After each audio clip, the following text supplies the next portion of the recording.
We are live. Welcome to my video. This is going to be all about the second movie in the Divergent series, Insurgent. And this movie is from 2015, and the video will start with a review that will only spoil the first movie, not this second one. The movie is rated PG-13, so will this video be, and yeah, I freaking love this movie. Yeah, this was another request by Arts Cafe, friend of the channel, friend of mine. Yeah, he keeps, dude, you keep knocking it out of the park. These are such amazing recommendations. Yeah. Let's see. I think that is the entire preamble. So the next movie I'm doing that Arts Cafe has requested is the fourth Twilight movie, Breaking Dawn Part 1. I'm thinking I'm going to do that July instead of June, so I'm skipping 1 month, even though recently I've been doing one of the ones he's requested per month. I am intending, if all goes well, to do only LGBTQ plus movies during June, Pride Month. But yeah, starting with July, back to doing one of these per month. The remaining two Twilight movies, yeah, Breaking Dawn Part 1, then Allegiant, then Breaking Dawn Part 2. So this movie is actually the first time Kate Winslet has done a sequel, and I mean, it's kind of wild when you think about how many years she's been making movies. And I do want to start by saying, obviously, the actress they chose to take over the role did a perfectly fine job considering the situation, but I do still think it was just wrong when they picked someone else to do Eternal Sunshine of the Spotless Mind 2. Now, the first movie already had a great amount of action. I think this one, yeah, has even more, especially if you count scenes of tension that don't ultimately become action scenes. And somehow it doesn't get to be excessive either. And there's also plot and character development, things that can sometimes be difficult to tie to action scenes when not all the characters are fighters. Some of the plot and character development are in between action scenes. And yeah, sometimes I remember when, I was younger, we would watch action movies from the 80s and 90s, and it would be like, oh no, it's a plot scene, it's a character scene, it's going to be a little while before there's more action. And that's just not the case here. Like, obviously, if you're not into it, like, if you're even considering watching this movie, I'm guessing you already, certainly if you're watching this video, hopefully you watched the first movie already. Yeah, if you're interested in this world and these characters, same world, the characters who survived the first movie come back. If you are into it already, yeah, I thought they did a really great job. Like, I'm not sure why people hate on these movies so much. Like, I realize I haven't watched Allegiant yet. Is that, like, maybe that one soured people on these? I don't know. I don't really understand. Yeah. Let's see. The movie never feels like it's standing still, and the director has a strong sense of how to make action look and feel visceral. The movie, this is not it's not the same director as the first one. I think, I read it a couple of days ago. I believe it is that the director of the first one was basically still in post-production when they started, pre-production on this, and so he was doing that, I maintain that he did a great job. I do think that Robert Schwentke is even better. Now, I am not super familiar with his other work. Yeah, I was not the biggest fan of Flight Plan or Red, and I think those are the only ones. Oh, that's right, yeah, he returned for Allegiant after this one. Yeah, I think those are the only ones I've watched. Yeah, just what I will definitely say about Red and Flight Plan, like this one, yeah, you know, like Flight Plan isn't really an action movie, but the scenes of like tension and where something happens that's like, you know, big and such, yeah, those scenes he always manages to make them sing. It just, yeah, for, you know, this is the first of the 3 movies I've seen by him where I was also like really, really emotionally invested and such. And yeah, that makes the action even better, because it's frequently involving characters that we care about. But yeah, I'm really glad that they brought him on. They, you know, yeah. And yeah, I mean, you know, based on this, I would have to say it really does seem like it was the scripts that I just didn't, they didn't really click for me, personally, for Red and Flight Plan. I appreciate, you know, some people absolutely love those movies. I respect that. But yeah, let's see, what was the other thing? Yeah, you know, here, where he has a better script, yeah, he makes it 100% work, and yeah, it's wonderful when you see an action movie where the director can make the stuff that a lot of action movie directors find kind of boring and don't put that much effort into, like, yeah, you know, scenes of just dialogue, of just people thinking and caring. The action is also very nicely varied. We have fights, shootings, shootouts.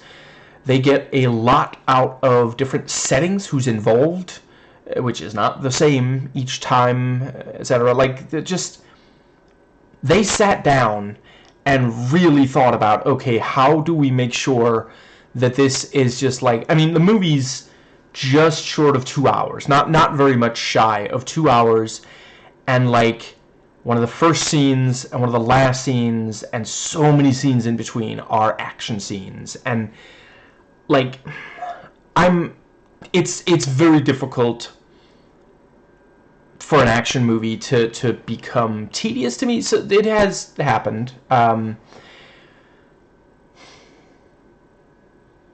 I don't know if I want to mention examples that aren't called Universal Soldier: The Return, but yeah, this one never even comes close. Like, it's so impressive, and also how, like, I had heard that this had a lot of action. I was a little worried if they were going to be able to tie it all into, like, plot, or if a bunch of it was going to be, because sometimes you have movies that have a lot of action, but then it's, you know, X-Men: The Last Stand, there's a really great amount of action, but so much of it, you know, it might not change the status quo, or it'll turn out to be pointless because of something that happens slightly after, you know, stuff like that.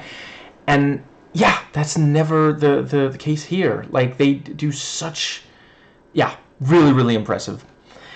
Now, the book is less about action, more about moral choices, but the great news is the film does keep a good amount of the moral choices. There's so many discussions that are not so long that they slow the pace of an action movie to a crawl, but not so short that you don't find yourself wondering what you would do in this situation.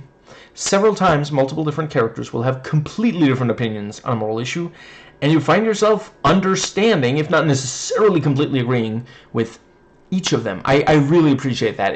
Again, when you make something for teenagers, I love that this is a movie that appreciates teenagers can think. They understand so much more than so many adults give them credit for. And here is, like, all the, like, this is a blockbuster. This is, you know, whiz bang pow, you know, let's watch someone kick ass, you know, popcorn movie. But it also has all these questions, and it starts real early too. Like, one of the first conversations in this, I think 10 minutes in or less, there's this really compelling discussion about the morality of something. I'm not going to give it away, but just, yeah, they do such a great job. I think this is a perfectly good place to mention. This introduces several new characters, and yeah, fantastic casting. Like, I'm gonna make sure I get the names exactly right, just real quick. So, let's see, there we go, yeah. Octavia Spencer. Yeah, this is, okay, I'm gonna find it real quick. It's just, right, they do that thing where they have them in order of when you meet the character instead of how big a star or how important they are. There we go. Naomi Watts, you know. Oh, that's right. Suki Waterhouse. Yeah, just fantastic cast. And Daniel Day Kim. Just, yeah. Is it, you know, oh, that's right. Rosa Salazar was it? Wow. Just, yeah, phenomenal. That's right. Yeah, yeah. Just such a strong cast. And I don't think I need to mention all the, yeah, the returning cast, the survivors of the first movie, and some that didn't survive might show up in flashback or the like. If you really badly want to know, you know, you can go to the IMDb page yeah. Everyone does phenomenal. Nobody feels like they're just sleepwalking. One could understand. Like, again, some people really did not like this movie. And, you know, these incredible talents. And then, yeah, I don't know. I think they were given really solid material. And, yeah, they do fantastic. And this also does such a great job, like, every major character has something important to do. That's another thing that sometimes, you know, especially when you have, like, by now you've probably realized, okay, there's a lot of major characters in this movie. They managed to get everyone something, like, yes, if you think that there is even one major character in this movie that just doesn't really get anything to do that's important, please put in the comments who you think. You can go for several. Name as many as you want. I believe that I can make a strong case for every single major character. I'm not going to go over all of them right now. I want to see if anybody thinks that there really is someone that just does nothing. There's so many. We'd be here all night if I go over every single one of them in video. But I'll reply to your comment and make a case for any character. Any major character. Yeah, I'm not talking about, like, extras, obviously, but, yeah. If they have screen time, if they have a name, if they're played by a name actor, yeah. I think that might just about cover... Right, and the characters are also very interesting. You know, some of them, you find yourself thinking, I don't know where your loyalties lie. I don't know what you're going to do, and that's very interesting. Again, love this media like this that respects teenagers can follow, you know, because it was popular with teenagers. You know, it showed, yeah, if all you feed them is slop, they're gonna say, okay, I guess all we're gonna get is slop. They're gonna watch, you know, yeah, some slop for teenagers is very popular. If you look at when it's popular, a lot of the time it's when they're not really given much that's interesting. Like, yeah, you know, Friday the 13th, I can enjoy any one of those movies. I wouldn't claim any of them are good movies. Very popular with teenagers, but look at when a lot of them came out, like during the 80s. How many movies respected teenagers in the 80s, especially if we're talking, like, genre fiction? Like, sure, you know, drama, coming of age kind of stuff, okay. But, like, sometimes they want to watch a horror movie, you know? And yeah, during the 80s, like, there were amazing horror movies, and there were some that really respected the audience's intelligence. I'm not sure I can think of that many that were geared towards teenagers. It tended to be the ones that were geared towards adults. Like, Hellraiser, that first Hellraiser movie, amazing. It's not really meant so much for teenagers. It's you know, like, a major element is this grown woman and her relationship with her husband. You know, it's not really something a lot of teenagers can really relate to, and that's not a dig on the movie, obviously, but just, yeah, this movie respects teenagers' intelligence, emotional and otherwise, and yeah, it got popular, you know. They really, really enjoyed it because it went and challenged them. Now, let's see. Each time the characters go to a new place, which happens more frequently than the first one, and again, not a dig, and nothing I say in this video is like a dig on the first movie. But yeah, you know, we get some really effective establishing shots. Sometimes like wide shots of the outside. Sometimes it's tracking shots or pans, that sort of thing. And they'll take the time. And if you know, like tracking shots, they're a lot of work. They take so much more planning than just because like if you just shoot, okay, here we have this, and then later we'll do the reverse because we have to change the set around so that it's, you know, because like it's so much freaking work to have the set ready for a tracking shot. And some of these tracking shots, like there's movement within them, like there's characters moving around.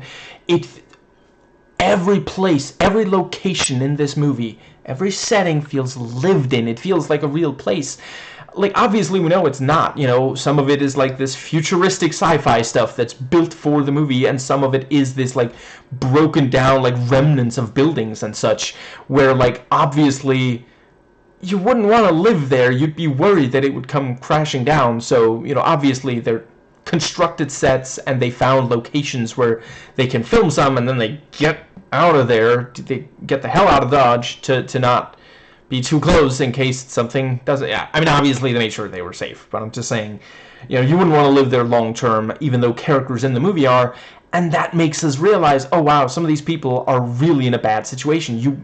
Nobody would choose to live in a condition like that if they had a choice, you know. So yeah, just wonderfully done. I don't know if it was Schwenke's decision or someone else, but someone with significant influence had impeccable decision-making there. Like, just, yeah, it adds so much to the movie.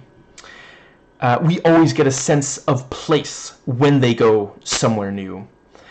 The movie also does a really great job bringing everybody up to speed early on for those who forgot or just jumped directly into this one, which, I mean, again, I respect that choice. I wouldn't recommend it personally. This is very much, like, you're going to get the strongest emotional impact. Like, there's a significant event in the first movie that, you know, I spoiled stuff from the first movie, but it would be a spoiler to specify it would be a spoiler for this movie to specify which part of the first movie I'm talking about. Anyway, something really important happened in the first movie. It's brought up by characters several times, so like you get, okay, this happened. If you didn't see it happen, which we do in the first movie, it's not going to have a strong an emotional impact. Now, some really major characterizations, including by our protagonist Triss, feel less reactive and more proactive.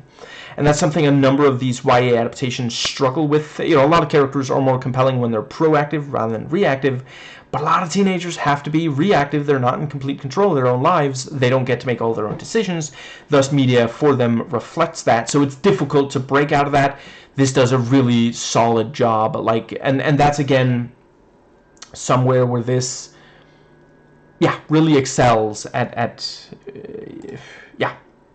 being YA. Let's see, and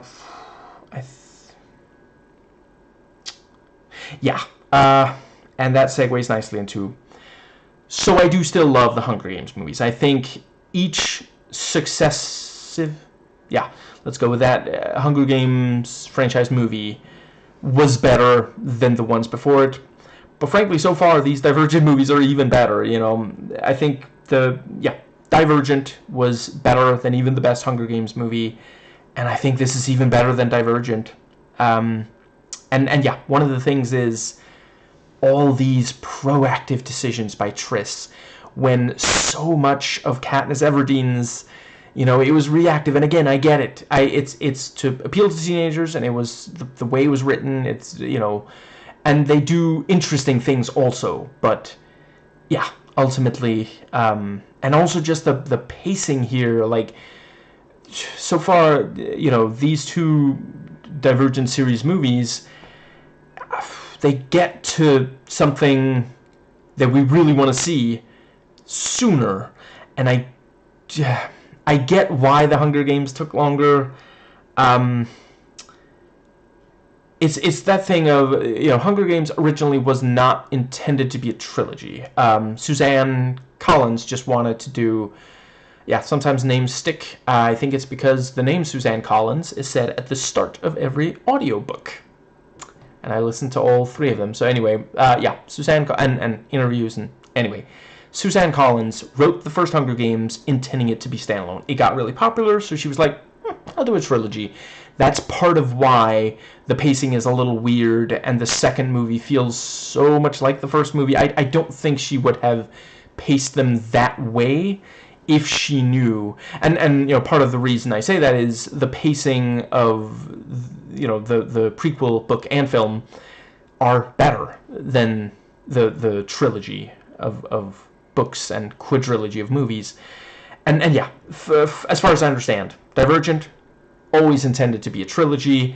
So yeah, you know, the first one is a really solid, like, dive into a universe and characters in our personal relationships and such, and this is a really solid middle chapter, where the second Hunger Games, you know, yeah, when she made it, it was intended to be a middle chapter, but it was a little harder. It has to do some things that would maybe have been good to be able to fit into the first one, but obviously she couldn't do that. You know, she had already published the book when she decided she was going to do a trilogy. Now, let's see, yeah, so this movie has the strengths of the first, including the exploration of the faction system, and it adds a more dynamic plot structure, and does not get bogged down with a chunk that is training, where we mostly just see one faction, which, you know, as I said in my review of the first one, it was unavoidable, but yeah, they do a really great job here. And that's part of why we see more locations, and we have more of these proactive decisions.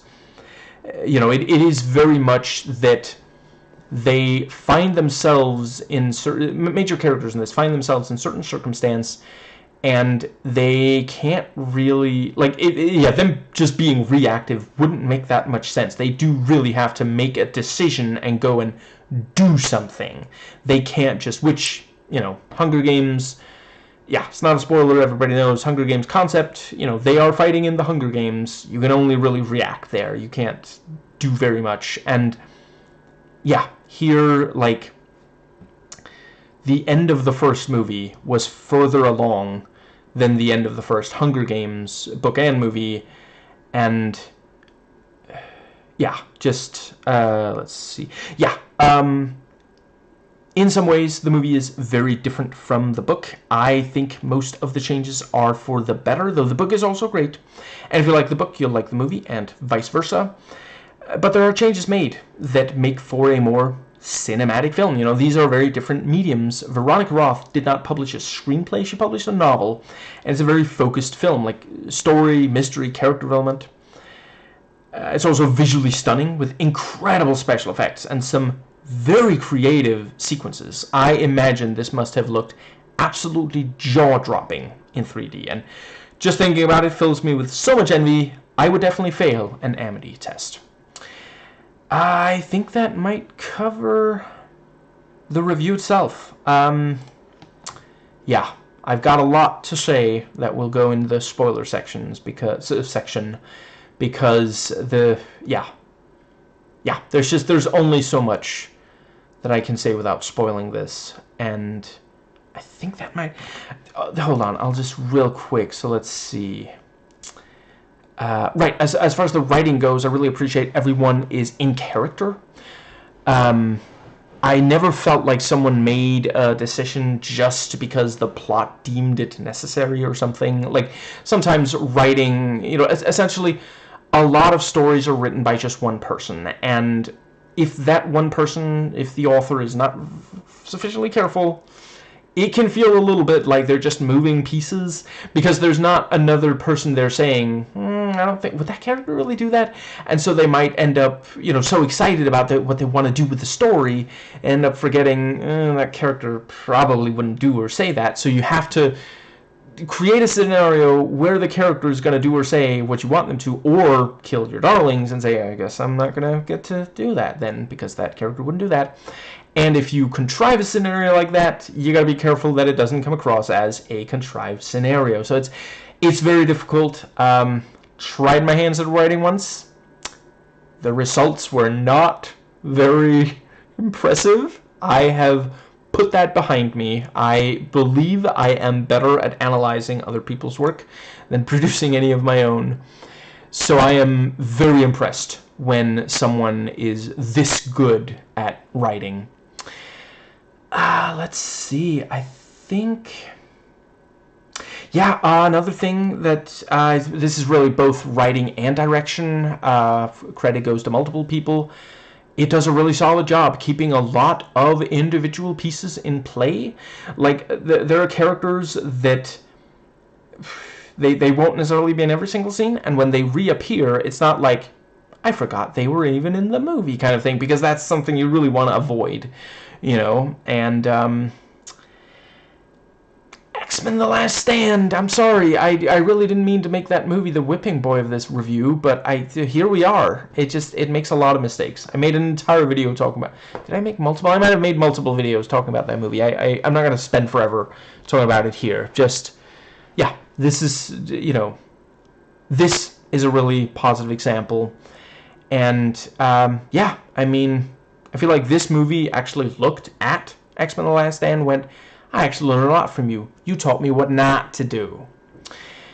Yeah, the cinematography, I'm so glad to say I can always see what's happening. There is no... The shaky cam that... in Hunger Games, it was especially that first one, you know. But yeah, here, like, I am never unsure of what I am looking at or why it's being shown to me. The editing is really strong.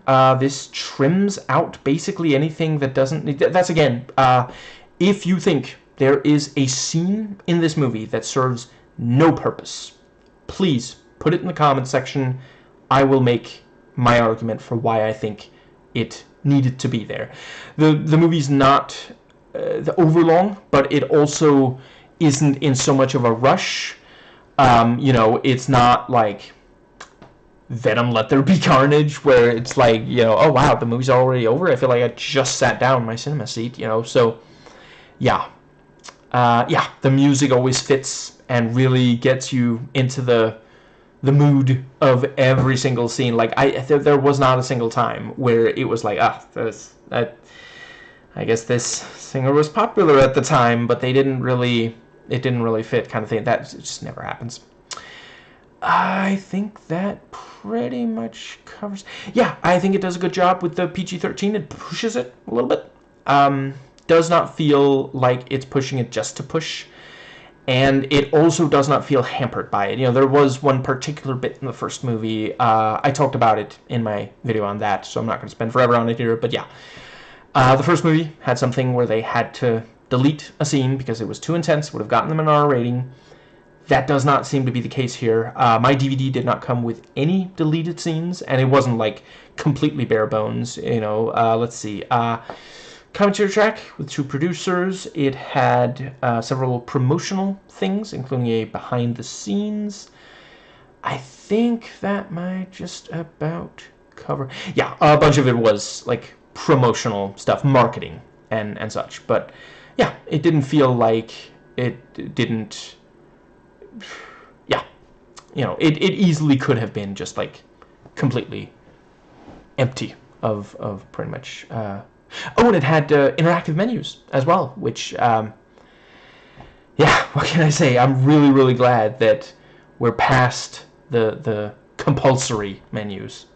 Boy, that was a nightmare to deal with. Yeah, I think that covers everything. 8 insurgencies led by Divergence out of 10. And that brings us to the spoiler section, so please do not keep watching if you haven't already watched the movie. So let's see, that is... There we go, yeah. I think this movie makes a very strong case that every single movie should open with Kate Winslet playing a dictator, delivering propaganda that brings people up to speed. Seriously, really great way to remind people in case they've forgotten about the faction system, the events near the end of the first movie. And let's see, and you know, we realize, oh, like, if, in case you were watching this and you didn't watch the first one, you realize, okay, at least some of what she's saying is clearly a lie. And again, it trusts the teenage audience, like, because like, we don't need to have there's a lot I love about V for Vendetta. I did not think it needed, you know, Evie to stand up, turn off the TV and say, that's enough of that shit. Like, yeah, we get it, we could tell that was propaganda, that we weren't supposed to believe what we were being told, you know, just like, again, love a lot of that movie, will do a review. But yeah, here, like imagine teenagers watching this entire movie who take Winslet's words literally at the start of the movie. Like, they would be so like, well, why are we following the bad guy? I don't understand this. Like, you know, but the movie trusted that it didn't happen, and yeah, I mean, I haven't heard of like widespread reports of them like walking out and being like, I don't understand. Like, they understand, you know. I know this might come as a shock to some adults. A lot of teenagers know when they're being lied to, you know. Now, let's see. Yeah, and while we are hearing Janine, for some of it we're also seeing the Dauntless continue being these awful military people, abusing innocent people. And, you know, yeah, just... it immediately ties in our heads propaganda with state violence, you know, because that's where a lot of propaganda leads. You know, it's not always state violence, but, you know, and sometimes it's not against their own citizens, sometimes it's against the citizens of another country, but yeah, propaganda very frequently leads to violence, and this can help train teenagers who may have been lied to but aren't very familiar with propaganda to be able to better spot it. You know, it's movies like this that help us vote out conservative leaders and vote in good people. Now, let's see. Yeah, and you know, immediately we see them find, as they've, of course, been looking for off-screen, the box. So immediately the plot is you know, in motion. Like, basically in media res. Like, they don't... Because, like, a lesser movie would have had, like... It would have opened with a scene where they're like, it's not here. Well, where is it? You know, something like that. But no, there's no reason for that. Just let them find it so Janine can get to it, explain it, and then we're cooking. And let's see, right, I also really love the fact that, you know, Janine does that trick. I forget what it's called, but Republicans and other fascists love it, where you accuse your enemy of what you're actually doing yourself, you know, putting them on the back foot. And let's see, you know, she says that, you know, it's a lie that I was behind this attack. It was the Divergents who attacked, because she knows that people are going to be upset about the attack. Abnegation, I want to say, was the ones who were attacked, you know. Sorry, a lot of lore. Still new to this franchise a little bit, but yeah. She's not going to be able to keep it secret that it happened, but they're the ones who did it. I mean, if you help them, I guess you think Abnegation deserved genocide? Like, what's wrong with you? You know, it's a very effective rhetorical trick, and yeah, we gotta call out conservatives every single time we see them use it. Let's see. We gotta, at the very least, realize it and make sure we are aware of it. I've heard someone say it's not actually very effective to win over conservatives, to point out, but yeah, we gotta realize it and be ready to fight it when the time is right, in the way that is most effective And obviously I'm not calling for violence. That is not what I'm saying. I mean political action. Voting, protests, you know, helping spread the actual truth. It's stuff like that. Triss's nightmare is also very effective. She's worried they're gonna kick her out. She doesn't fit in anywhere. Christina blaming her for the death of Will, and she's reminded that her parents died, you know, and she wakes up and we see they did indeed, you know, go where they appeared to. They left Detroit and went to Amityville. I will admit I'm pretty fond of this thing of having someone be revealed, something to be revealed to be a nightmare, and then you realize when they wake up, oh, something very similar must have happened. Like, they did go to Amity. You know, it's because, like, I don't know why some people apparently don't like it, but I'm sorry, you cannot convince me, no matter what you say or do, that you have never once dreamt a recent event and then there's like a twist to it. I'm sorry, this happens all the time in dreams, you know. So yeah, having it, because like it's not necessary. Imagine if we had to see them arrive and then like there's a welcoming and they go to bed and then you have the nightmare. Like, I'm sorry, that's a complete waste of the audience's time. Like, just have it be, you know, just, yeah. And I love the Triss, you know, like Tobias is like, I don't know about this, we gotta be careful, and Triss makes the decision, you know, like she is more proactive from right away. As soon as we see her make a decision and stick with it. Let's see. Yeah, I won't name other movies that open like this because, you know, spoilers. I've been pretty fond of, I think, each movie that does this sort of thing, you know. I'm sorry, can I just gush briefly about how wonderfully hateable Peter is? Like, he didn't skip a beat. He's every bit as just obnoxious as he was in the first one. I love to hate this guy so much. Like, that shit-eating grin.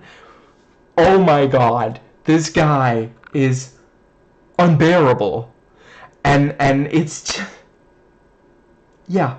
I said in my video on the first one, he does such an amazing, and so does, I can't believe I'm blanking on his name, but he plays Eric. I'm gonna find him real quick. Jai Courtney. Yeah, just. And, you know, Triss has just talked about how she's getting kind of over the whole hippie thing, and then Peter's seen taking advantage of it, saying, oh, look, there's a rainbow. And, you know, bumping into Triss saying her haircut is... I'm sorry, that's such a rude thing to say, and I just, So, Triss, did you mean to cut your hair short and weird like that? Just, oh my god. You know, teenagers are very sensitive about their appearance, including the, you know, like... And it's also just, like, Peter... What are you talking about? She did not have a haircut. She had them all cut, clearly. Now, run out of breath. I'm exasperated at his just display of ignorance. And, yeah, he has a good point. What exactly are they going to do if he keeps provoking? It's like, you know, because, like, Tobias is like, maybe you should give it a rest. And Peter's just like, or what? Because he loves to lord power over other people. We saw that very clearly in the first one. And he knows. Because, like, he's not going to start the fight. He's not going to get... Well, he presumes he's not going to get kicked out. Joanna does say she's going to kick all of them out. But yeah. You know, yeah, he knows they're going to kick... They all know they're going to get kicked out of Amity if they engage in very much violence at all. Although, to be fair, like, Amityville, according to those movies, pretty dangerous place to stay. And let's see... Yeah, he can be as much of a jerk as at all possible. And let's see... there is a reason that Miles Teller, the actor, has suggested that he spends 90% of the movie bleeding from injuries that Triss inflicts on him. And, like, if it wasn't PG-13, I think he'd be accurate. Like, the wounds heal and scar over and such, but, yeah, like, there's evidence of him having been hurt for... Yeah, I think it is 90% of his screen time. Let's see... Also really love the shit-eating grin on fellow returning, love to hate him, Jai Courtney. Let's see. Very efficient storytelling with Janine getting the box. This thing has a message from the founders. It can destroy Divergence, but only a Divergent can open it. We don't need a lot of detail. We immediately understand. So the stakes are it can destroy all Divergence, including Triss we care about, and we don't want Divergent. It's clearly, Divergents are like the other. The powerful are afraid of them, but they are good people. Well, they're not necessarily all good people, but they're human beings. They don't deserve this kind of thing. So yeah, and Janine wanting to just take out all Divergence. Yeah, like at this point I forget if she said that she wanted that in the first one, but certainly it 100% follows from, or let's say in the first one she definitely wanted to take out abnegation so she would have more power, and she definitely had issues with Divergence. Now, including Triss. Let's see. It also requires them to get a Divergent to open it, and what Divergent is going to agree to that. And maybe they don't know that the box is going to destroy Divergence. They don't want to help Janine. She hates Divergence. Why would you want to do her a favor? She's a dictator who's trying to destroy your kind. And it's just vague enough that it's genuinely a solid hook. Like, immediately we want to know what's in the box. Yeah, okay, fair enough. That was less the actual actor and slightly more. Yeah, I legit the wires got crossed there. I do not know why I went Nicolas Cage there. That's, yeah. I mean, I don't think the box contains a shark or something. It's too small for that. And, of course, Peter keeps pushing. Triss does attack him. Really cool fight. I like how it starts with them on opposite sides of the table. Essentially a knife fight at first. Like, such creative action in this movie. Like, I'm sorry. I'm not saying it's, like, unique. I think that was... Right, yeah. I'm not saying it's, like, unique. But it's cool. Like, it's not something you see in every action movie. Just, yeah. And yeah, like, I mean... At that range, you don't really need the sharpest of knives. And I guess I think their knives might be sharp enough to do significant damage. But like, at that range, like, you could poke an eye out or something. So, they both do have to... I mean, I'm sorry, I don't doubt for a second that both of them would love to be able to, like, yeah, go for an eye or something like that. Let's see. I mean, Peter couldn't stand her even before the whole, life save, yeah. Now he hates her for, like, he feels humiliated that she did that for him when he's treated her so badly. That's one of the worst things people who consistently choose to do evil. Evil is a choice. It's not something we're born... we're not born good or evil, and the more power you have, the easier it is to choose good. Obviously, stealing some food if you're hungry or your family is not evil. Moving on. I think you get, yeah. But yeah, he chooses evil fairly consistently, and people like that. One of the things they hate the most is people who consistently do good, choose good. That's like, think about how much American media goes out of its way to say, look at these people being so sincere and earnest. They want to save the planet. Yeah, right.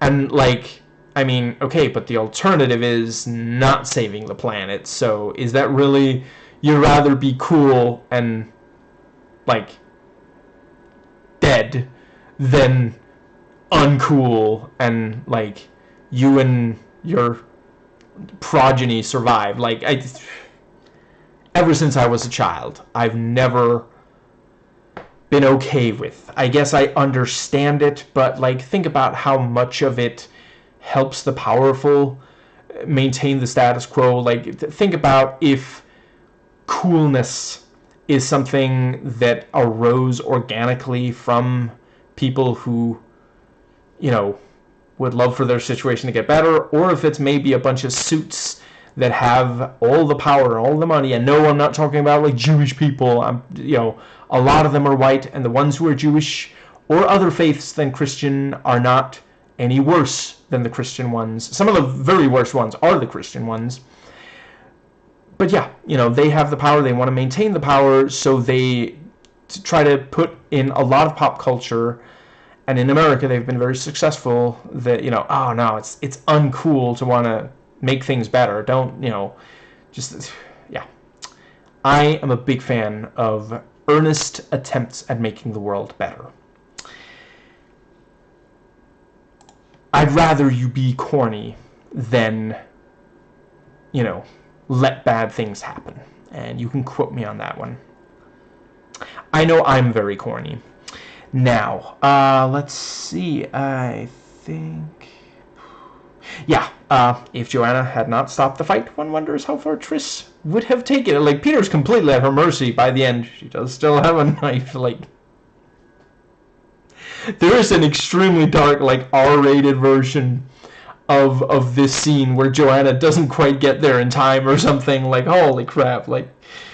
I just imagine Tobias standing there like, Triss... No, and you know, Triss, like, looking at her hands like, oh no. And let's see, I quite appreciate the discussion. Joanna is, of course, right. Killing Janine is not going to bring back Natalie, you know, Triss's mom. Let's see, and we can see from the scars on her back, the scars on Joanna's face, that she has faced violence, literally, faced violence herself, and apparently was able to forgive her attackers. I can't help but wonder if they were bigoted, you know, racist, misogynist, misogynoirists. Is there a term for, because it's called misogynoir when it's specific hatred of black women. I don't know if you can add an ist to the end of it. I'm not trying to, like, belittle, I'm just thinking out loud. I think it would be good if there was. Yeah, anyway. Let's see. Yeah, it's one of those things where it is good to be able to forgive, but stopping Janine might also put a serious dent in the dictatorship. Maybe, like, be able to permanently end it. Sometimes the dictatorship lasts until the dictator dies. You know, sometimes it lasts longer, sometimes there's successors, but, I mean, if Hitler hadn't, you know, done the one thing right in his life when he killed Hitler, yeah. I mean, they were losing the war. He waited until yeah, and then abandon his people.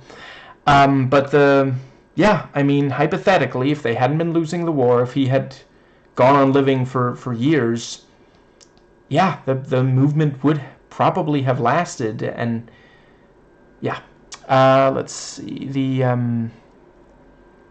and yeah, Triss is, of course, right. It is impossible to remain neutral in this situation. You are either fighting to stop Janine, or you're letting her do these terrible things. And I don't mean that every individual can fight, but Joanna is saying these violent people who want to kill Janine won't be able to stay there. She won't be party to their violence. So she is technically choosing Janine's side, whether she wants to admit that or not. And yeah, you know, really, really compelling discussion. And I love this thing of because again, they're trusting teenagers in the audience to be able to appreciate Joanna isn't evil. She's just misguided. She's the feckless, like, corporate Democrat or liberal or that sort of. I hate that there are videos that I put online where I say that I self-identify as a liberal. I swear I never meant neoliberal, but now that's what people think of as just, yeah. But yeah, now progressive all the way. And yeah, you know, it would be so easy to have Joanna just be this evil, you know, but no, she, you know, and we're seeing the that's one of the things with, if you go too far in any, you know, I'm a big believer in anything that can be done right can also be done wrong. There is such a thing as too much of a good thing.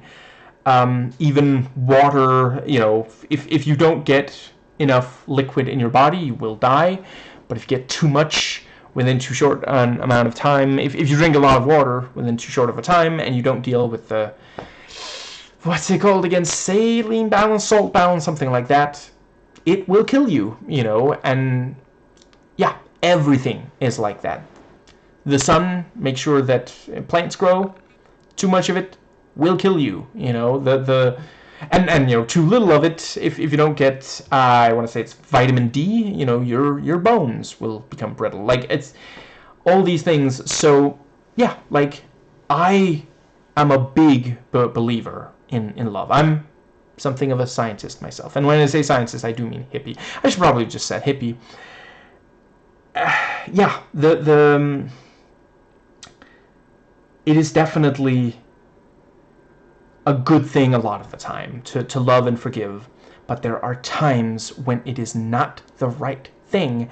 And yeah, a dictator, I'm sorry, you can forgive them when they've been deposed, but forgiving them while they're still doing all these things, no. Like, at that point, you have to love the people that are hurting more than the dictator. And that is, again, yeah, it's not that these things are always fundamentally wrong. It's that there is a time and a place. And yeah, like the movie, because like every character says or does something that is a mistake at some point in this movie. Again, like every major character, I would argue, at some, okay, hold on. That one I'm not 100% sure I can back up, but I would, most of them, a lot of them, some of them, will do something that, you know, at the end of the day, like, Triss should not have attacked Peter. And I realize it's more of a reaction and less of, like, she's, like, thinking deeply that she's going to do this. But, yeah, you know, that was a mistake. Joanna is making a mistake by saying, you know, we have to, yeah, acting like Janine is, you know, yeah, saying she won't be party to violence against Janine because she is fundamentally against violence, when, you know, that's one of the rare occasions where violence is completely justified, when it can prevent greater violence. Violence against a dictator is just. And let's see, I think, yeah, I think it's Triss, maybe Tobias, who points out one day Janine will come here, take away whatever power Joanna thinks she has. And then within minutes, the trucks arrive, and Triss is like, oh, did I say one day? I meant 2 day. 2 day. She will come and take your power away from you. And, you know, the people of Amityville will now all be scanned. You know, Joanna agrees to it, but says she's doing it under protest. It's this thing of trying to fight back in any way you can, but obviously it's nowhere near enough. And again, it is that thing of, you know, sometimes you gotta, there is a time and a place for love. It is not when there is a dictator that could be stopped. Let's see, and I think it's Max who says the words, whatever happened to the politeness of Amity? All I hear is, whatever happened to the tolerant left? I'm sorry, that's really funny to me. I don't know if they were intending that, but yeah, it is like, because those are the people who say that. It's not exclusively, but a chunk of the people who say, oh, whatever happened to the tolerant left are fascists who just want to get away with fascism. You know, tolerance of intolerance is not a virtue. You know, it is giving up.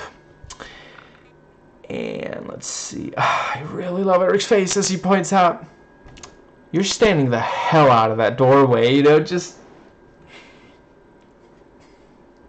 amazing. And he comes extremely close to the leads. Thankfully, he's distracted by, ooh, horsey. Which, fair enough, horses are great. I mean, maybe it was Mr. Ed. Maybe he'll inform on them. And let's see, of course, the moment that Peter hears every man for himself, he's like, or yeah, he says it, and you know, Tobias nods. He's like, they're over here. After all, he's not Divergent. He figures he has nothing to worry about, does he? Cyclops. But he is arrested. I just want to hit him. Can I hit him? I just want to look him in the eyes and say, what if I hit you? Really cool escape from Amity, and I quite appreciate Marcus does manage to slow them down a little bit. Like, he doesn't have a huge amount of screen time, but yeah, you know, he jumps in front of, like, I want, crap, what was it? I want, did I really not write? There we go. I want amnesty, international, if you have it, and you know, I'm not entirely sure he's going to get that, but yeah. You know, he manages to slow them just a little bit. And he is also a character that really needs to redeem himself, so yeah. I also really like when one of the scanners does indeed find a Divergent in Amity. The look on the face of the person right next to her, like, unsure of her future, but maybe there's also a sense of betrayal. Like, why didn't she say it? And of course, the answer's right in front of him, pointing a gun at her. I love the way Eric runs. Like, holy crap, why didn't he play the T-1000 instead of a Kyle Reese? Like, that is the kind of run and determination in his face that you do not want to see coming right at you to get you. Well, to arrest and kill you, I mean. I suspect there is a sizable portion of straight women and non-straight men who wouldn't mind it at all if it was another kind of getting them. And him firing the gun, emptying the gun, throwing away the gun, grabbing another gun. He keeps firing after he can't possibly expect to hit them. The frustrated grunt as he throws down the gun. Just, man on a mission. Holy crap. And they manage to get on the train. Caleb only barely. I love his dorky run, which he explains is because, in like interview or something, he shouldn't be able to run well. He's not dauntless. And of course, the train is full of factionalists. I really love Caleb's terrible attempt at actually calming the situation back down, especially when he won't just come out and say, no, you are not stealing. He just says, well, you're not stealing from me. I'm former. I mean, you're not stealing from them. I don't know. I mean, it's semantic, I guess. Like, I don't know. In a way, I guess you are maybe pod scum. It's according to some certain points of view. I don't know. I mean, who's to say if the fist that is coming right in my face, oh boy, it belongs to a thief or not? Like, dude, holy crap. Like, just, yeah. You're supposed to be erudite, right? Not, like, candor? Anyway. Let's see. Yeah, and Triss punching the guy. One guy has, like, his arm broken in one of the little hole things in the train car. Several people are thrown out of the train car in the fight. And Caleb ultimately has to fight back and clearly feels bad about it, but he literally did have no choice. And then we also have this thing of, like, afterwards, he doesn't fight to save her, so that's also an interesting, you know. Yeah, I always appreciate when a piece of media is willing to acknowledge something that is uncomfortable but true. Yes, every human being is capable of violence. It just takes certain circumstances to bring it out, and that circumstance varies from person to person, like the flavor of Solent Cola. But there is no one who would remain 100% passive regardless of circumstance, short of like them being incapacitated by anxiety, PTSD, or something along those lines. Let's see. considering that he definitely didn't think that she would stand for all his provocation, Peter must have known that she wouldn't actually go kill Janine, so I guess he is just saying, you know, go ahead, I'm not gonna miss you. And let's see, you know, certainly and obviously you're gonna fail. So Marcus was about to tell Tobias and Triss about the box, the mystery box. JJ brought it over, but because of him beating his son, you know, Tobias and Triss are not eager to listen to him. I appreciate this acknowledging that sometimes, you know, people like Marcus shoot themselves in the foot. Like, if Marcus hadn't been violent, or at the very least had been better at, like, you know, apologizing and really making amends, but he's basically too proud to, it, as far as I can tell, he would have been able to help them, but it's completely understandable that they're not very willing to listen to him. I appreciate how much Tobias really doesn't want to deal with his mother again. That's why he takes so long to say his name to the factionalists in the train. And let's see. Yeah. Great little things with... Great stuff with his mother. Little things like, yeah, she certainly doesn't mention who should be in charge. And there are some revolutionaries who either keep it vague or try to convince some people that they would be good leaders, and then they manage to overturn the powerful. Then they're in charge, and they're as bad or worse. For sure, there are dictators that, you know, well, yeah. I think an argument can be made that pretty much every dictator should be stopped, although obviously I'm not in favor of interventionist wars. But yeah, it is very important to also be aware of who replaces them. Too often a dictatorship losing the dictator does not mean it isn't a dictatorship, just that a different dictator steps in. Sometimes someone who deposed them. Let's see. And, you know, sometimes the CIA will have the leader of a country assassinated because they're not going along with American foreign policy, and they'll get in a dictator who's much worse. Yeah. Let's see. Yeah, and when I want to say her name is Evelyn, Tobias's mother, you know, when she uses his actual name, he gets angry, walks off, and then she sarcastically asks Triss which of us should tuck him in. Look, you're the one who tucked this whole situation up. And I love Caleb sitting there politely complimenting them. You're like, this is good. How did you season this? Did you use stolen goods? Because, like, I mean, your faction are full of thieves. And why are you walking right at me with your hands raised?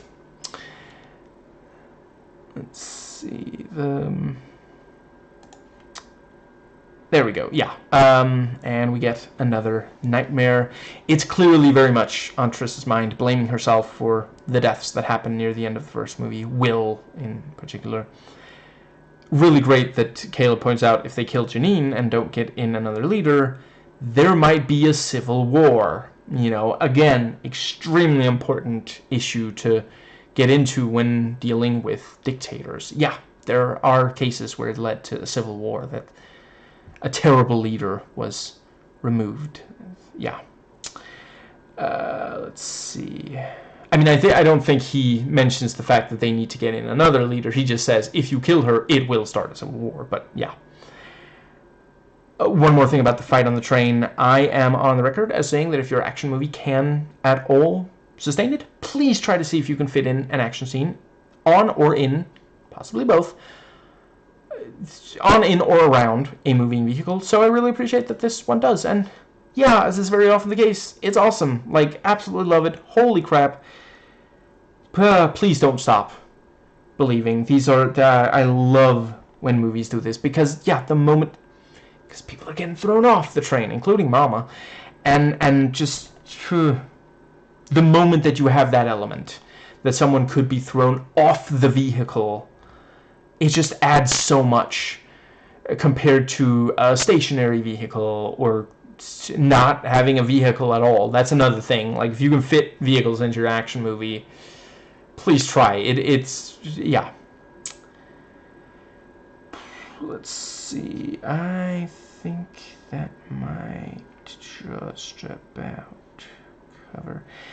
Right. Yeah. Really problematic when they talk about how Tobias's mother abandoned him, left him with someone she knew would hit him rather than take him with her. Like, for a lot of mothers in real life, there are reasons why they can't take the kid with them. I understand the movie couldn't go as in-depth as the book.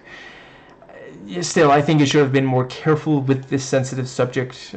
I think I can imagine that it's going to be especially important in Allegiant. They do some interesting stuff with it here. But yeah, that would be my guess as to why it is, in the movie. And it's also possible that they just didn't realize that it was problematic. The first movie also didn't realize it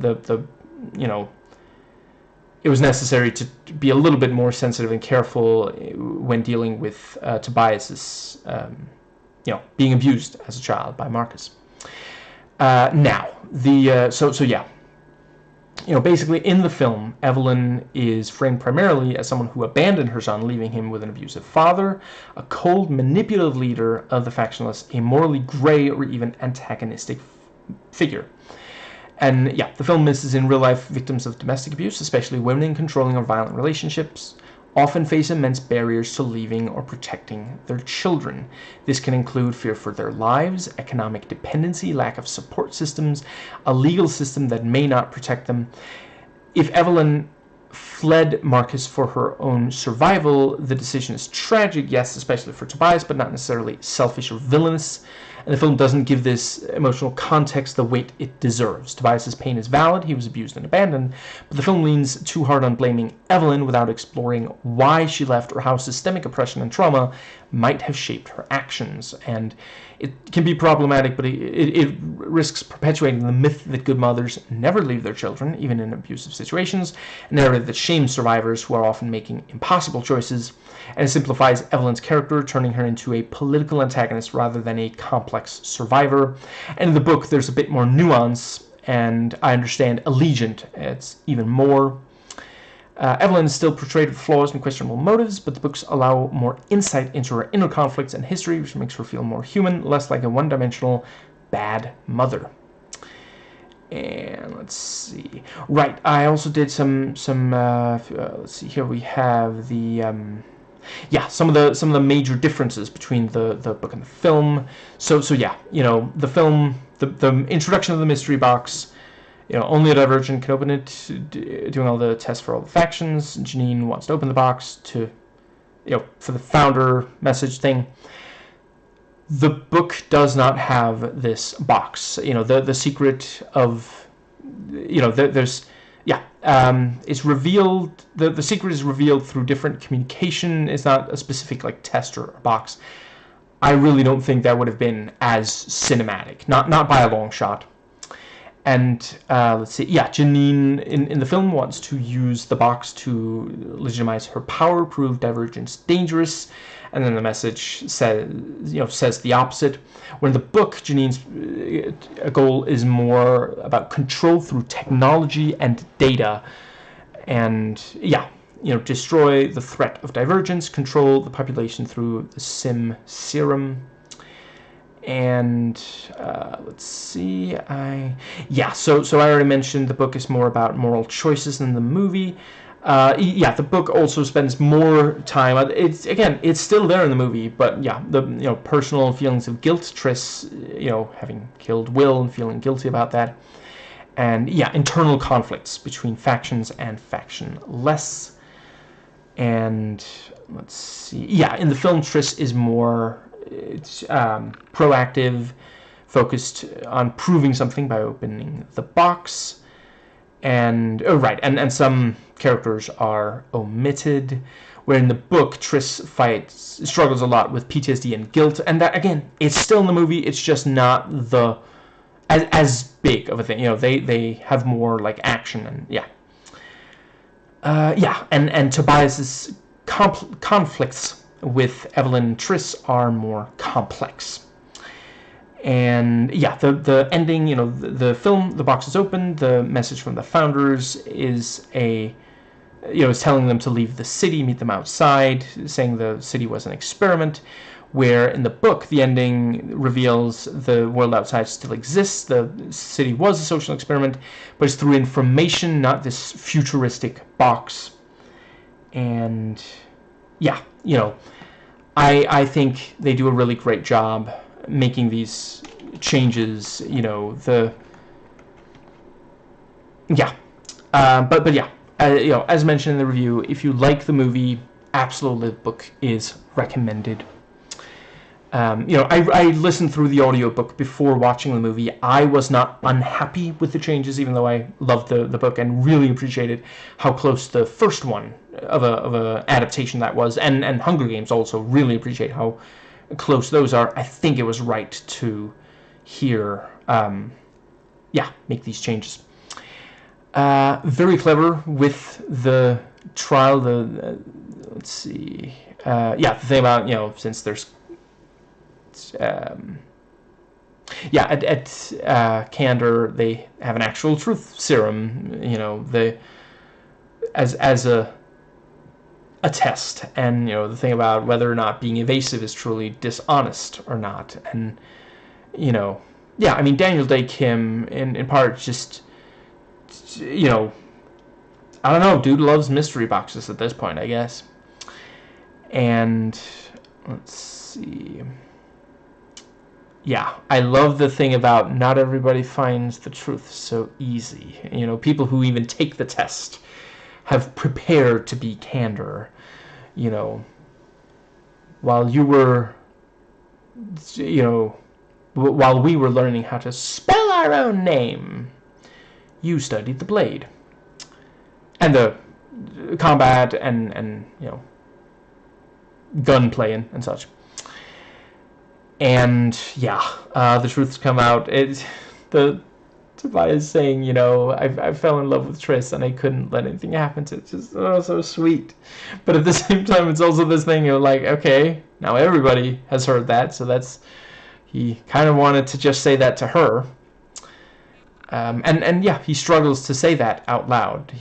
He feels like love is toxic, because of his father and mother. Let's see, but yeah. Triss has to confess to killing Will very soon after telling Christina the lie that she didn't know what happened to him, Let's see. Right, yeah. Janine realizes it's going to take a specific Divergent, not just any Divergent, which,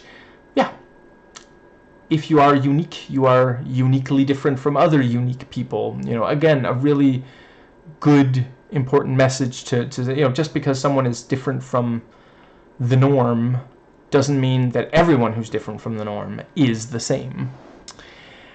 Let's see. I quite like the exchange about scary boyfriend. Incredible acting by Shailene Woodley when she's struggling against the truth serum. Also really solid work when Zoe Kravitz is reacting to the truth. Really tense when Uriah and Triss are attacked on the roof. We get some really cool repelling. Somewhere Michael Ironside is like, this is not what we signed up for.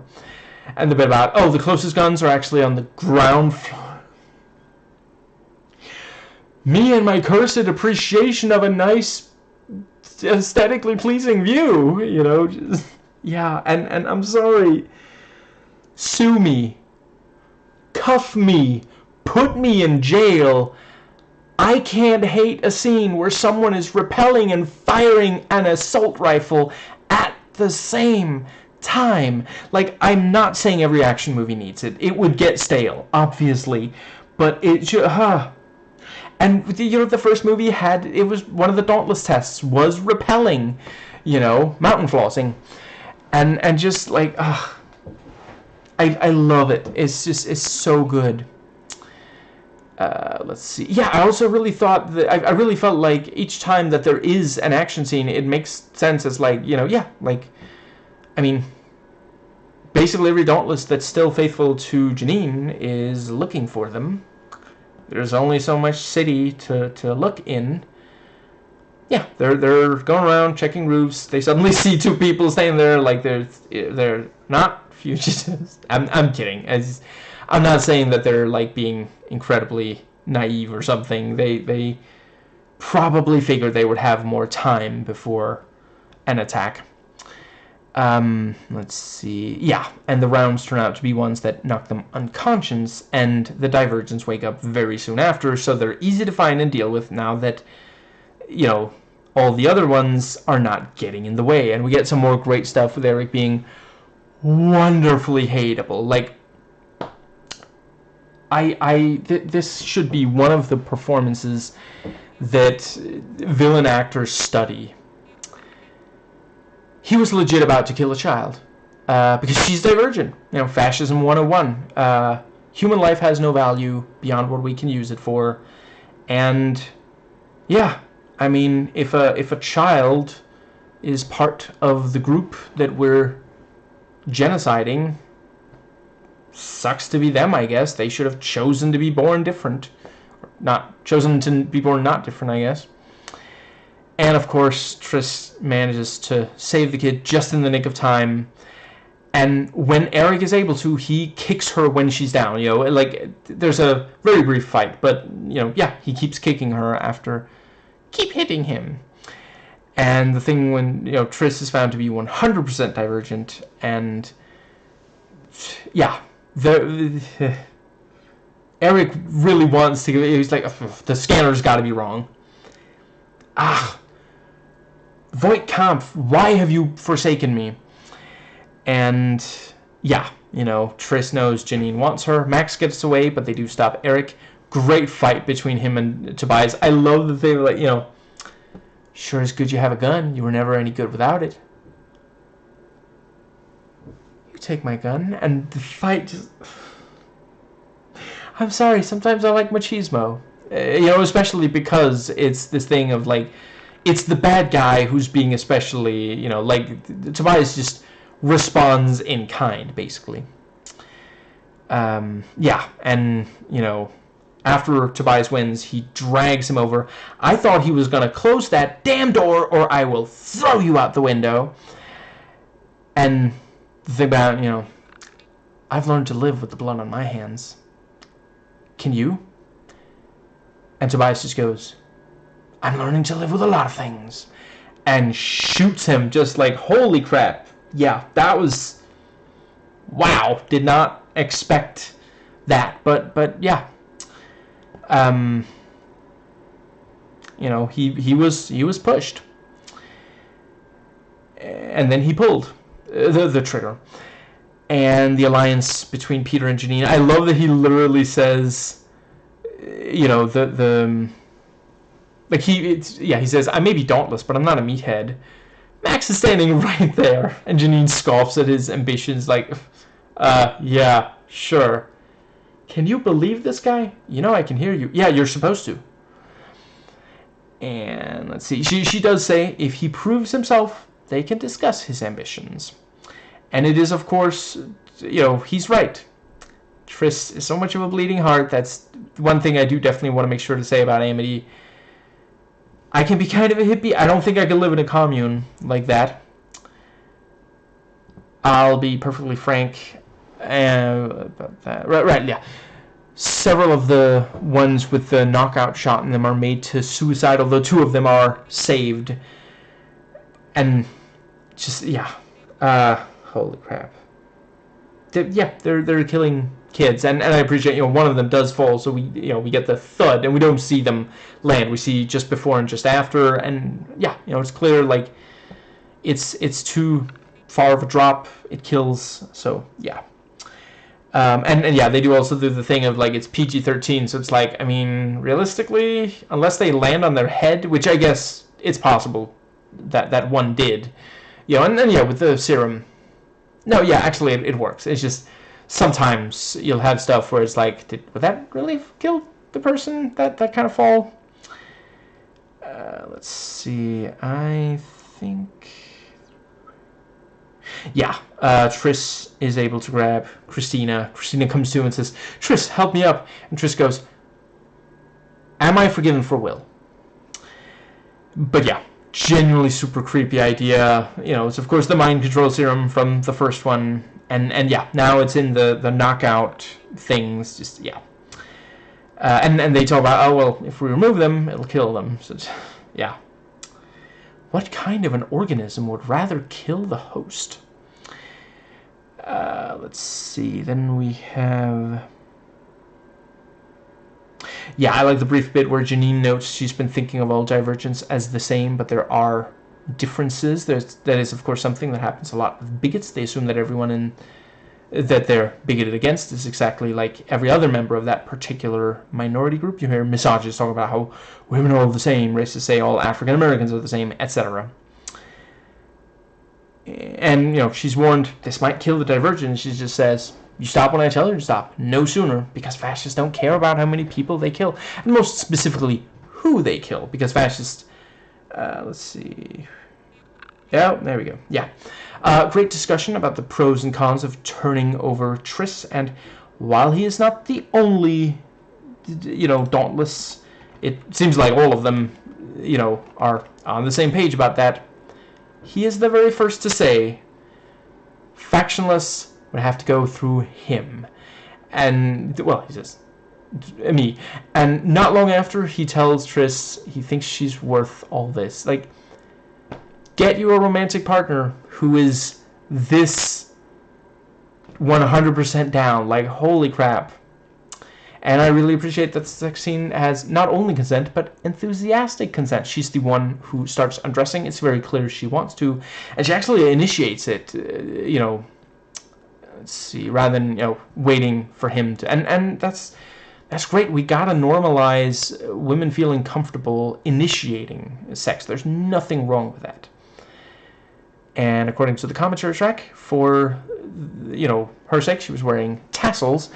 But as a joke, one of them had Theo's face and the other had the Caleb actor's face, which is genuinely very, very funny. I really like, you know, Shay's sense of humor. Like, just, yeah. Right, for those who might not be aware,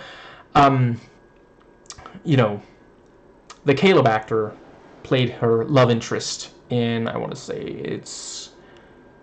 Holy crap, am I really... Fault in Our Stars, you know, so... And both of them are in this. Her former on-screen lover and her current on-screen lover. Yeah, that's very funny. And apparently, like, the two producers, among others, were sitting there, like, they were some of the few who knew.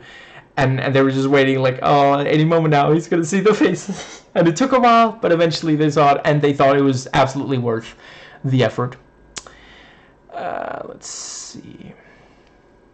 And while Tobias is asleep, Triss does leave. She just can't let this go on. And we see that Evelyn sees her, does nothing to stop her. And Triss moves through the field that scans her, identifies her as a fugitive, and she surrenders to Dauntless, full well knowing she could be face-to-face with Max any moment now. Not so much Eric. He no longer, you know, has a face-to-face. And, of course, not long after, Peter is right in front of her, and for a second one might think, oh, he's actually going to pay her a compliment. Nope. Him saying he's impressed, he's saying, oh, she's even less intelligent than he thought she was. And within minutes, she draws blood from his face again.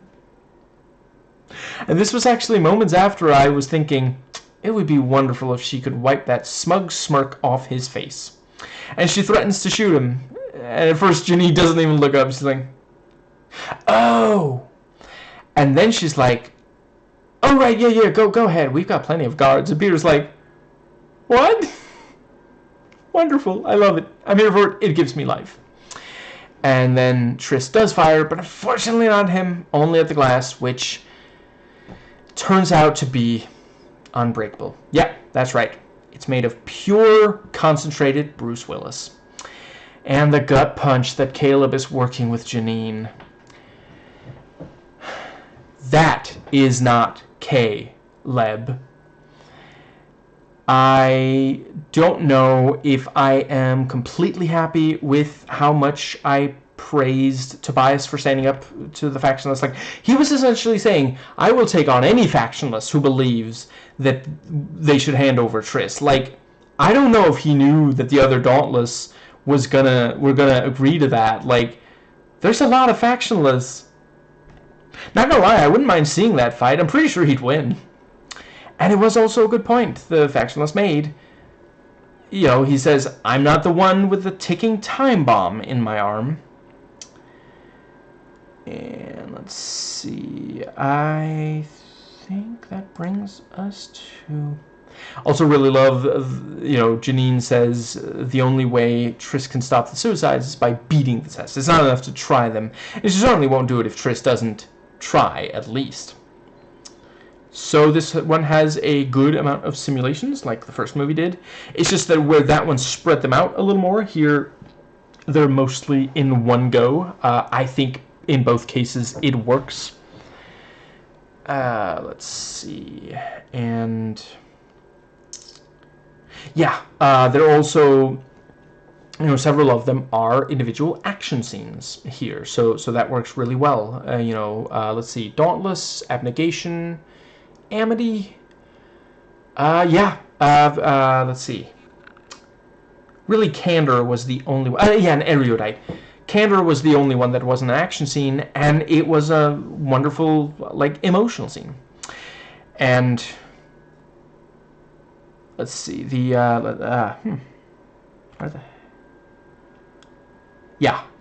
see, here we go, yes. It really is no wonder that the Dauntless Sim was plastered all over trailers for this movie. Even if I hadn't rewatched them for this review, I distinctly remember 2014 going to see action movies. The flying house is right there. I get that it's frustrating for a lot of people that it gave away something that happened so late in the movie, but it is also such a visually stunning scene. Besides which, without context, it doesn't really spoil. All we know is that at some point, this is going to be a simulation or flashback or something. If you watch the first movie, you already know that the character that Triss is trying to save is dead. So many wonderful little beats during the entire sequence. I love that the birds are there, but they don't really attack. So I guess that they're there for, well, not moral support, more like immoral opposition. But the fact that she has to run and parkour through a building, jump on, swing, grab onto a thing. Some of this had to be special effects, but it's so convincing. By this point, by 2014, yeah, it was possible to do these sorts of things completely convincingly. I'm so glad this movie was made when it was, and not just a few years earlier when it wasn't quite, yeah. Let's see, parkour through a building, jump on the building, swing, grab onto a thing, climb up, and now I want to play Prince of Persia. Well, more than every other second of every day. Seriously, if there is not a scenario like this in a game that has parkour, it's really a missed opportunity. I don't know, I haven't played the Watch Dogs games yet. Maybe one of those will have it. Obviously the setting doesn't completely work for a Prince of Persia game. I do think it would be kind of hilarious if they did at some point make a Prince of Persia game that was set during the present day somehow. Let's see, yeah, and also, as she's hanging on to the housing unit that's flying away, somewhere Chell is, non-verbally communicating, "Oh yeah, been there, buddy, good luck." And Triss manages to get in, save her mother. She even has to grab her hand as her mother's about to fall out, yeah. And the Candor test comes immediately after, very nicely done, such an emotional scene. And yeah, they managed to get one of the Sims through in such as this is a movie where they sat down and said, if there's a boring scene in this movie, we've failed. We are not going to fail. I mean, think about it on paper. It's all in her head. It's testing if she's honest, and she's technically doing something that the villain wants her to do, and she deep down doesn't want to do it. There's so many reasons why this scene could be boring and frustrating, and it just works. Seeing her say these things, it's just amazing. And again, we're getting, like with Tobias early with the truth serum, and her with the truth serum. It's hard to say which is her best acting, the Candor Sim or the truth serum, but yeah, in this movie, and the Let's see.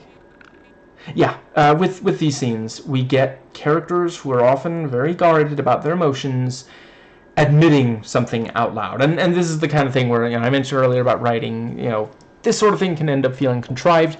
I don't think it was here. I think it just works. Let's see. And I do think an argument could be made, she says she's not brave, she just wants people to think she is.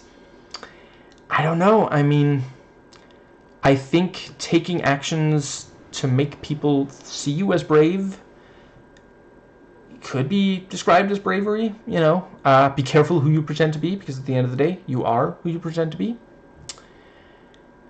Let's see. I think that...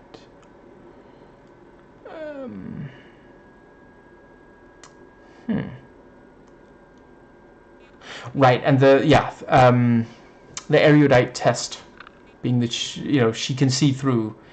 That's not really Tobias. He didn't hear the scary boyfriend line, and she does get to say goodbye, but only to sim him, not IRL him. Just, again, such a wonderful, because she did want to say goodbye. She didn't want to just leave without, And there's a smile on her face as he disintegrates. The effects people didn't have to go as hard as they did, so I appreciate that they did. And I think the smile is in part just the fact that she's glad this time she's not one of the characters wasting away in the movie.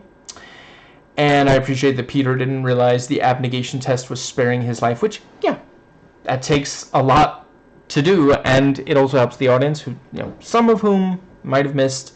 I'm not going to lie, I did not realize that was an abnegation test until after.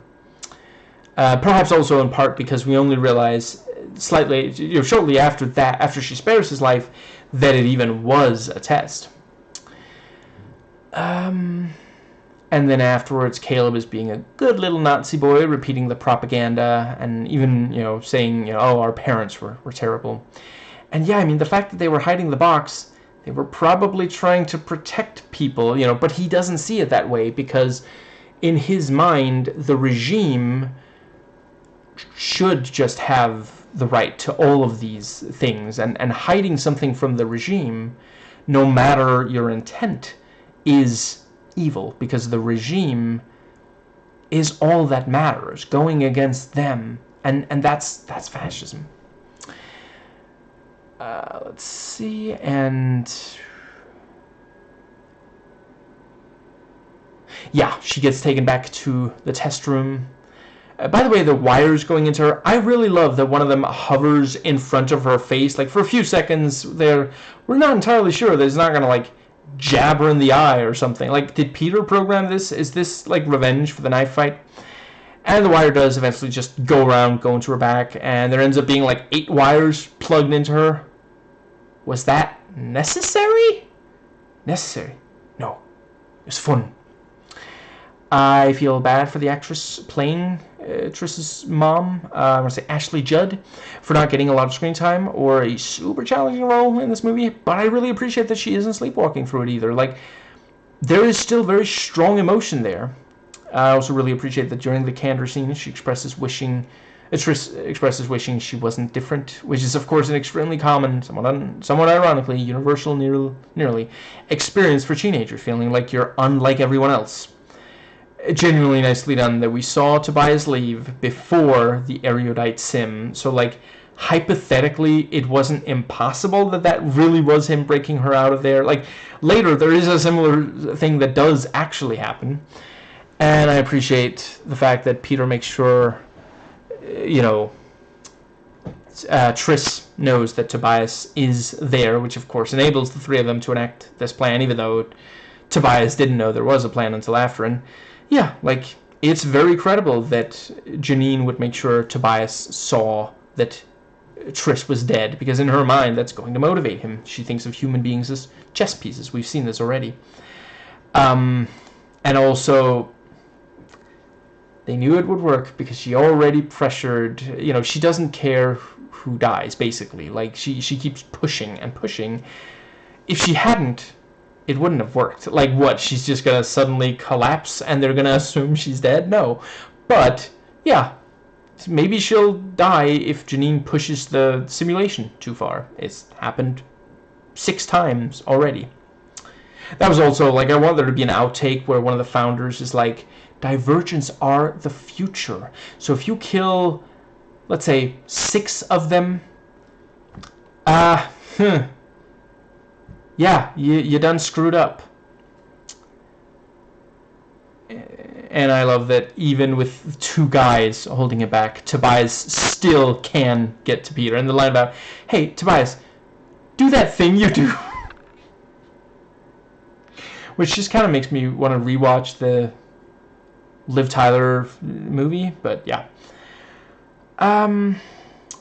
Let's see. Yeah. Peter was genuinely playing the long game. He was just waiting for when he could betray Janine. It's possible he only started doing this after Janine said it would be okay with her if Triss killed him. But yeah. He said, you know, I told them I was smart. I guess they didn't believe me. They weren't watching me closely enough. And yeah, you know, he got the shot that knocks them out.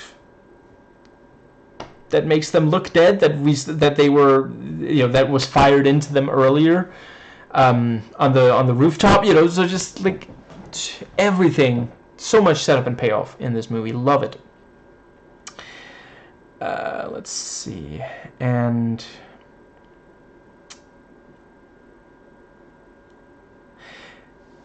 Let's see. Yeah, you know, while Triss can't stand Peter, she's not going to kill him if they get out of there. So, you know, he's safe like that. Or you know, yeah, at the very least. And the idea that they then have to go get the box when there's, like, we should probably just leave. I think we've overstayed our welcome. Do you know that thing about, like, fish and house guests? And let's see.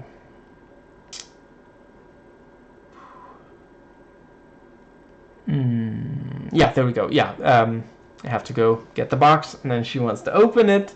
Great tension when he's like reprogramming to give Tobias access, which also, yeah, that is, of course, you know, if you have like this database of all, you know, these people, yeah, like hypothetically it's possible to, you know, grant them access, you know, because like the computer doesn't think of it, you know, it's just like whatever, it's just it's lines of code, you know, it's, I don't know, fugitive, full access to the building, whatever, you know, like, it would be different if he had to, like, convince a person or something. He might have to make a compelling argument or trick them somehow. But yeah, you know, Janine's reliance on technology ends up being her downfall. Let's see, and I do also appreciate, you know, we've seen a lot of hacking scenes. I'm glad this one didn't take forever, you know. By 2014, we were like, or 2015, sorry. Yeah, I think I said 2014 before, whatever. Yeah, yeah, you know, it's this thing of like, we've seen so many hacking scenes. Let's not spend forever on it, but it's also not so short that it feels rushed. Yeah, I mean, we watch you know, her like seemingly die. We're not 100% sure if this is maybe a sim or what. It goes on for a while, and then we have the tension, you know, yeah, just wonderfully done. And when she actually wakes up, like, holy crap. Yeah, and the tension of Triss facing perhaps the most difficult test for her, at least, Amity. She failed that test at the very start of the movie, and now it's even more important that she passes. You know, just wonderful, because, like, it's each time the same. She keeps being confronted with the people who died that she feels guilty for their deaths. You know, Christina, in the PTSD nightmare at the very start, you killed Will, or she killed Will, something like that, but she definitely blames Triss, identifies Triss as the responsible person. And yeah, Janine says it, and then she fails the test and seems to die, and then she has to face herself, and again, her darker self says it, and that's when she attacks. You know, just because it's such a effective way, like, make it visual.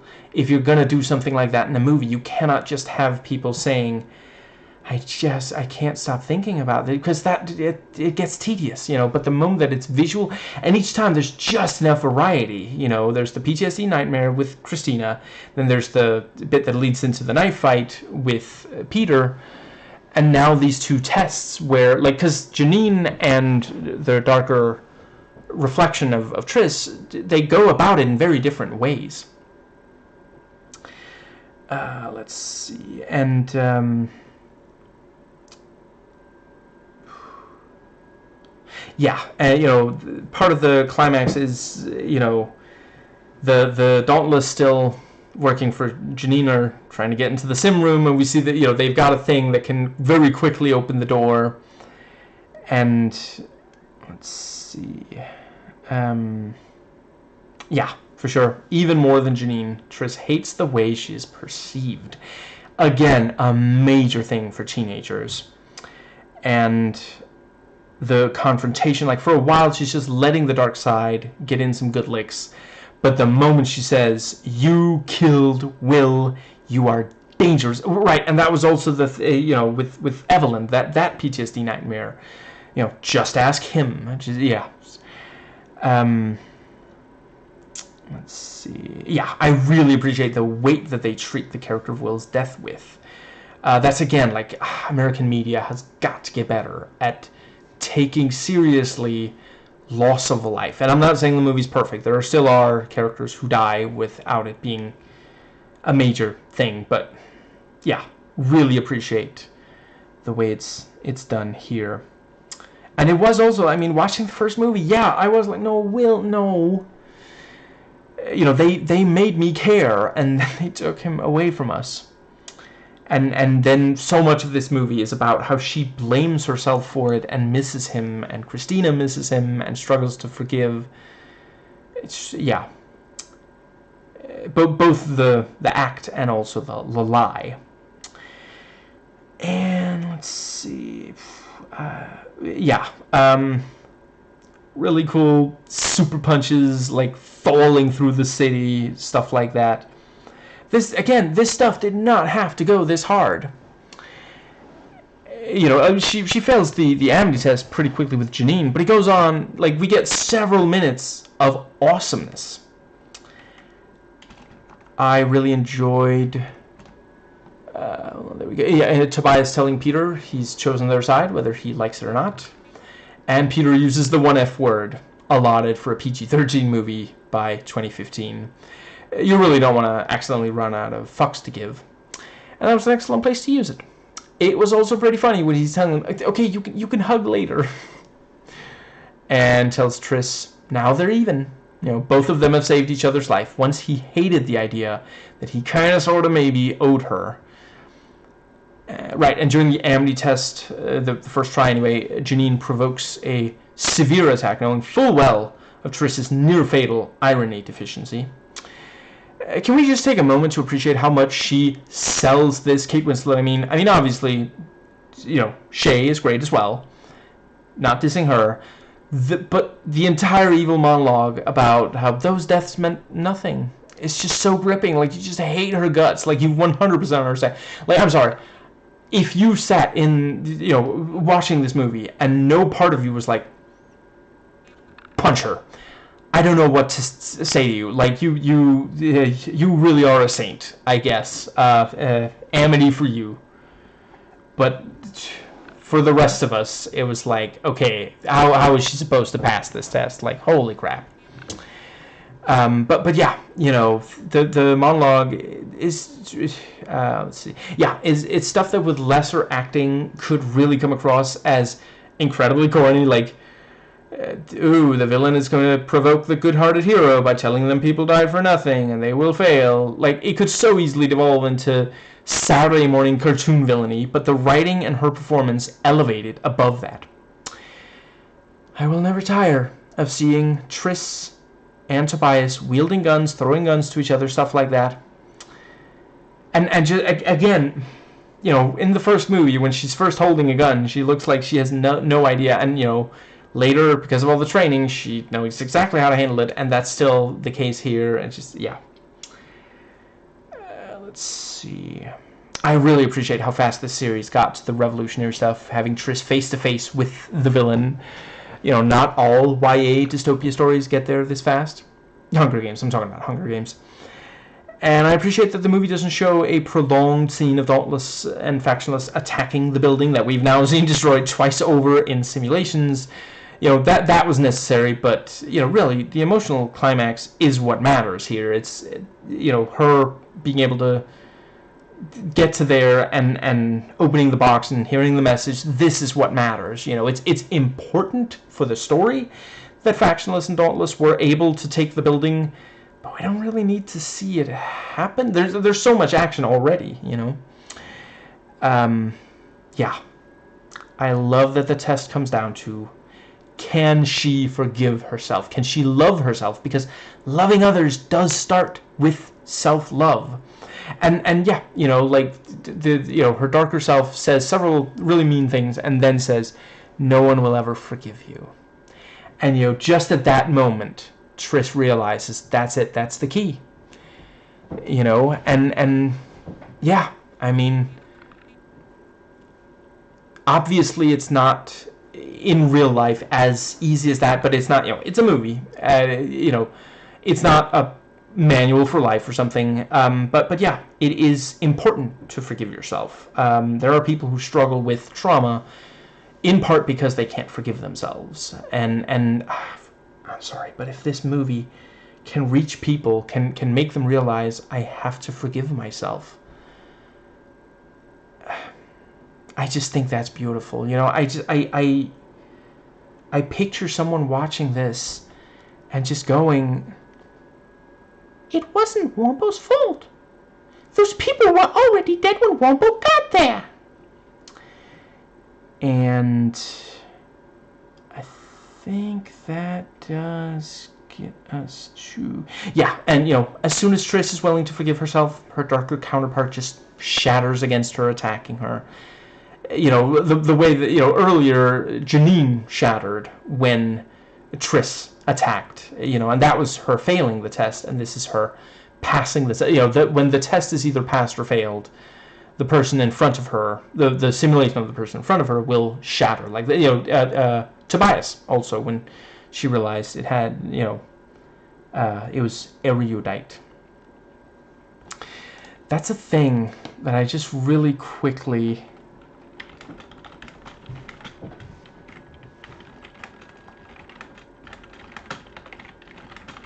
gonna check.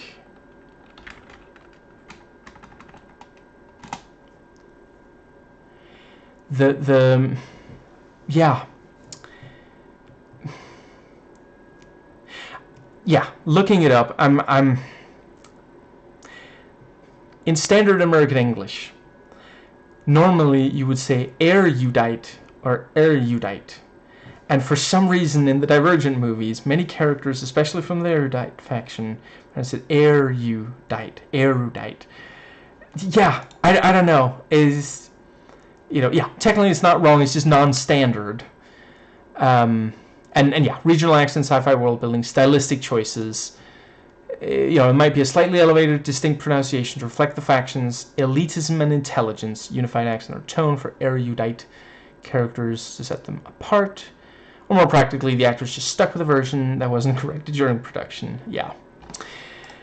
Let's see. Where were we? We were somewhere around here.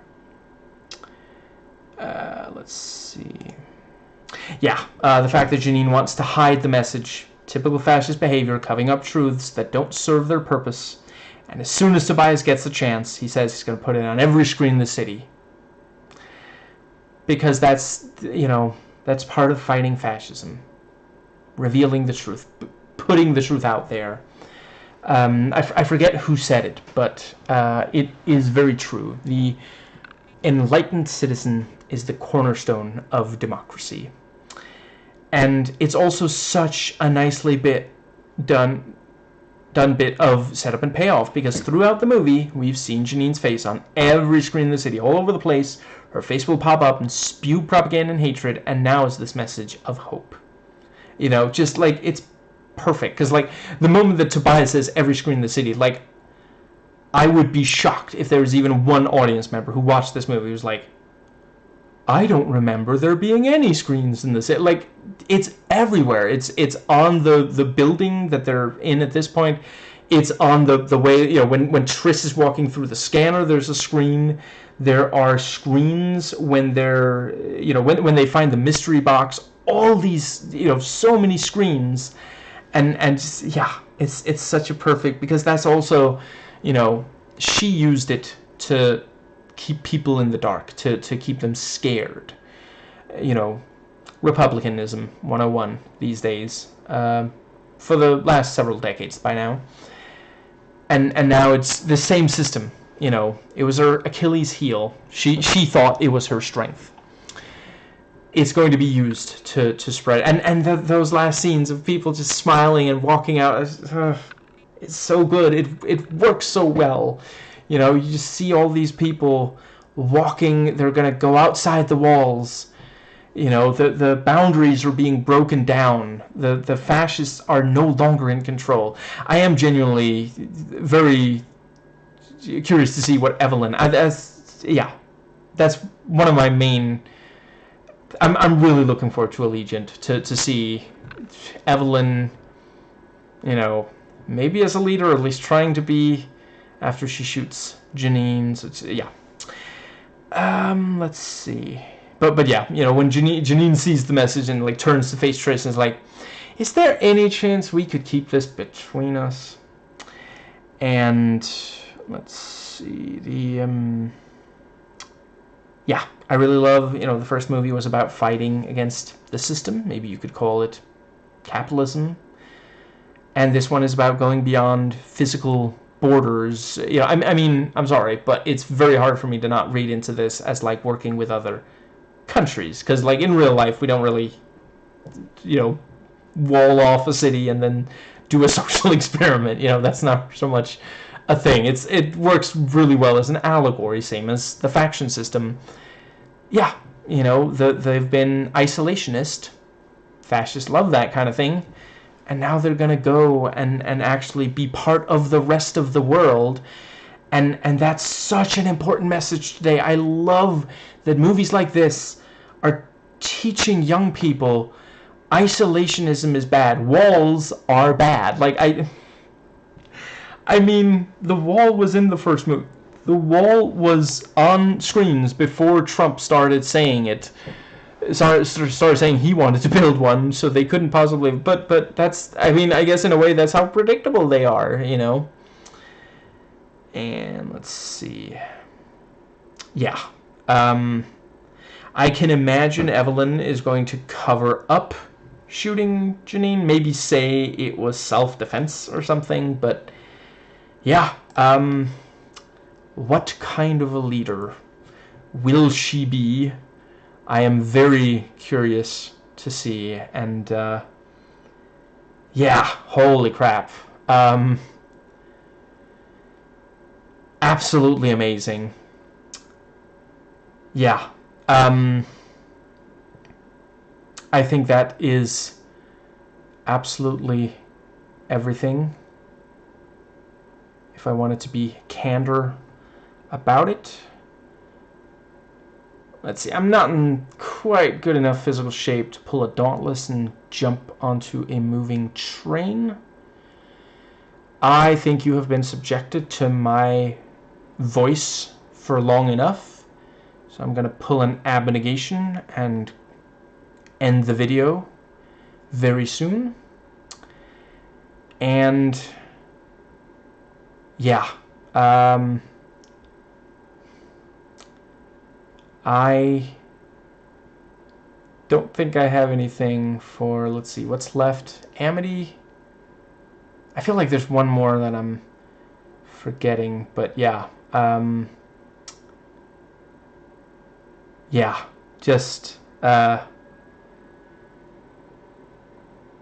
it's getting late. I'm gonna go practice some Amity, aka love, aka starts with self-love. Yeah, really glad that I'm watching these movies now. yeah, hope to catch you for the next one.